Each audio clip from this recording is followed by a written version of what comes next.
I'll spend a few minutes giving you the history of this event and also the thesis for the panels, and we're going to have two panels tonight. First, a few words about myself for those of you who don't know me yet. Breakthrough Venture Partners is my firm. I have the pleasure and honor of working with the Canadian Technology Accelerator in Silicon Valley, and have done so for the past few years.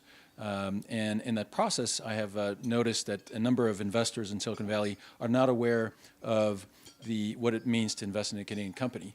And while talking to one of the panelists, Mike McCauley, who will be on the first panel tonight, the idea came about of how about having an event like this to better understand the implications, the advantages, and the intricacies maybe of investing in Canadian companies. So this is what the two panels will address tonight.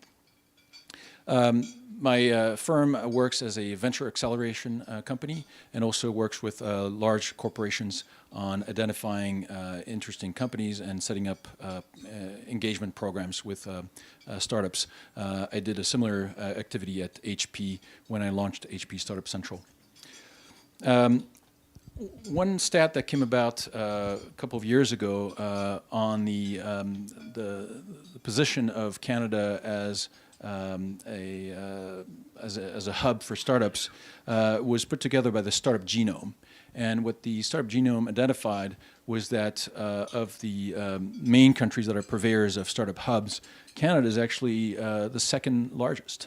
It places 2 in the top 10, Vancouver and Toronto, and 3, Waterloo, in the top 20. And so that makes Canada the most vibrant national startup ecosystem next to the US, and you could take that literally as well.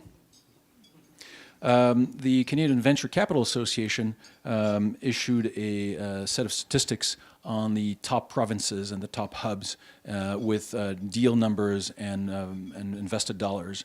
And the top 3 provinces make up 93% of the VC dollars. Ontario is number 1, BC is number 2, and Quebec as third, and second if you look at the number of deals.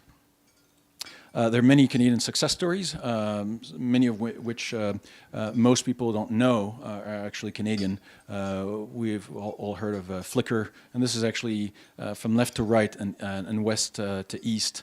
Flickr in Vancouver, Club Penguin in Kelowna was acquired by Disney.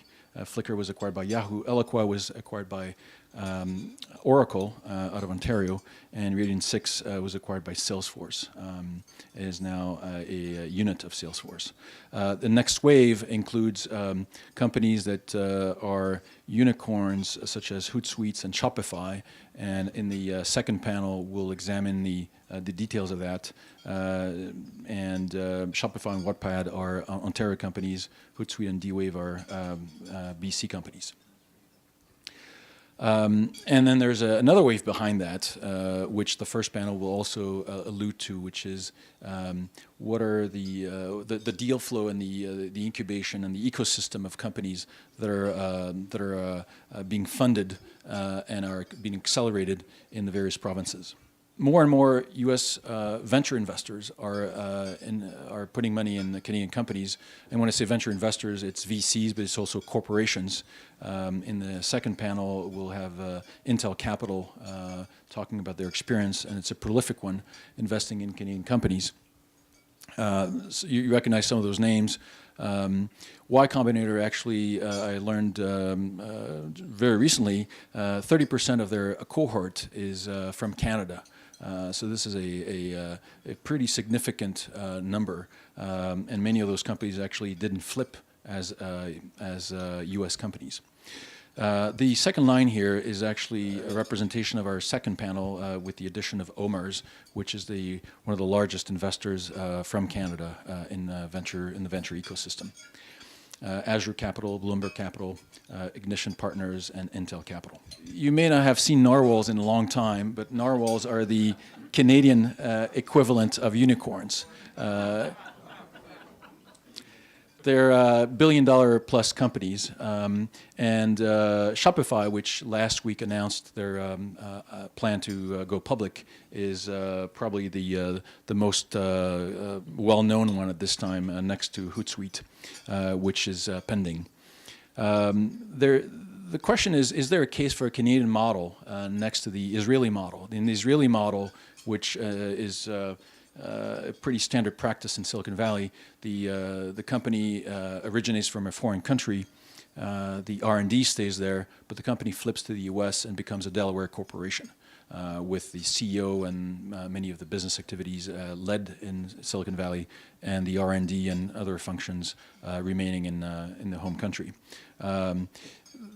I think Hootsuite and Shopify are maybe putting that model in question, and maybe there's a Canadian model, and that's, I think, what we'll be exploring with the panels today.